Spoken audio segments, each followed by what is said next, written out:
eu deixei comprar aliança um dia depois da minha primeira comunhão. Então, isso aí tinha poxa vida, algumas achei coisas a ver. simbólico. Não, já perdoei, já. Mas, o que acontece é que muitas vezes a gente fala matrimônio, a gente fala casamento, a gente fala amor, e a gente se apega muito ao signo, né? Só pontuando, acho que é útil aqui para as pessoas. Às vezes a gente apega a palavra e não pensa o que aquela palavra significa, né?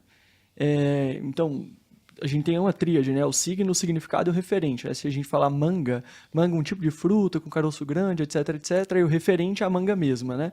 A gente fala manga, aí pode ser significado, extremidade da camiseta em que você coloca o braço, e aí você pode falar manga do paletó, manga da camisa. E muitas vezes a gente fala amor, muitas vezes a gente fala casamento, e a gente não está alinhado no significado e no referente, né?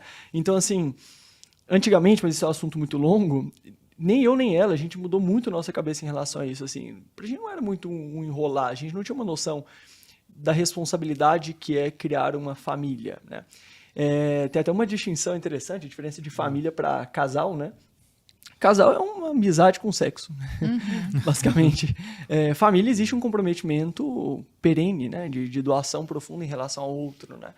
E muitas vezes a gente tem medo de falar dessas coisas porque a gente é muito egoísta, né?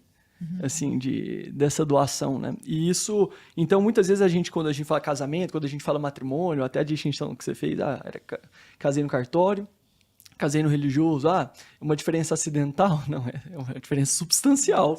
Né? Então, assim, às vezes as pessoas consideram o matrimônio, é algo que acontece diante de um juiz, né? É algo que é um contrato que você assina, né?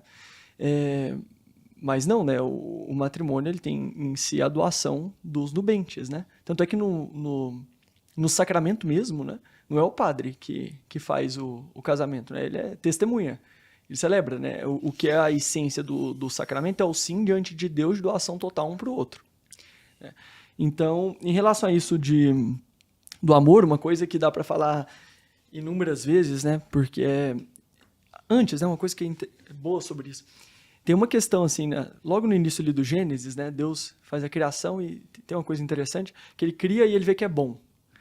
Criou o firmamento, viu que era bom. Tudo ele cria e vê que é bom. E aí tem uma primeira coisa que ele cria que ele vê que não é bom. Né? Ele criou o ser humano, a sua imagem e semelhança, o homem e a mulher. E aí ele, logo no início, assim, ele fala, e ele viu que não era bom que o homem estivesse só. Né? Então, assim, logo no início da criação, o ser humano é um ser que se relaciona, né? Isso que o Álvaro está falando, assim, com outras pessoas, né? Dentro do casamento, diante de Deus. Ou até quando a gente coloca, e o padre, né? Todo ser humano maduro, ele tende à paternidade e à maternidade, né? Tanto é que a única língua que a gente tem essa diferença, né? O padre, a gente estava até conversando isso há um tempo. No Brasil é pai e padre, né? Mas em espanhol seria padre, né? Father, father. Então, assim, até um padre ou uma madre, eles têm uma vocação de doação, né? Só que num sentido espiritual da coisa. Então, assim, porque você me perguntou, falou que eu enrolei a Nicole, eu tive que fazer Mas é verdade, né? Mas assim... Então, às vezes a gente se apega às palavras e muitas vezes a gente não tem muita noção do que está mais profundo nisso, assim. Seja por falta de referência, porque as pessoas não falam sobre isso, etc, etc, né? Mas uma coisa que eu acho que é boa pontuar nisso é sempre deixar claro que amor não é sentimento, né? E para algumas pessoas isso soa muito óbvio, mas para a grande maioria não. Não, 99% das pessoas. Só que tem uma maneira muito rápida da gente perceber isso. Isso aqui não é tão abstrato, isso aqui não é tão profundo, assim. Basta a pessoa pensar, né? Sua mãe te ama. Você vai falar, ama. E você sempre causa sentimentos maravilhosos para ela, né? A pessoa, não. Pronto, em 10 segundos você percebeu que se ela te ama e você não causa bons sentimentos sempre nela, então, apesar de ter uma correlação, não é uma relação de causalidade. Então, às vezes tem bom sentimento, às vezes não tem, mas as chances são que você é insuportável com seus pais, mesmo assim eles te amam. Aí. Então, a gente não disse ainda o que o amor é, né? A gente só disse que ele não é sentimento. Pode ser que tenha, né?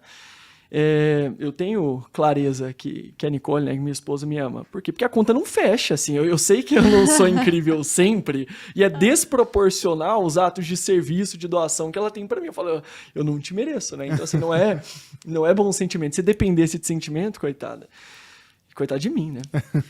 Então, amor, então, a gente vê muito mais essa disposição. Santo Tomás de Aquino falava, amar é o desejo de eternidade do ser amado. E aí o Chesterton, que é outra face da mesma moeda, ele falava, O caminho para amar é dar-se conta da possibilidade da perda. Né? Então, você não tá amando tanto, pensa que você pode perder, né? E aí, nisso, a gente percebe que amor é a disposição de querer o bem, é a disposição de sacrifício, né? Quando você realmente quer tanto que aquela pessoa dure, que você tá disposto a abrir mão de alguma coisa por ela. Sim.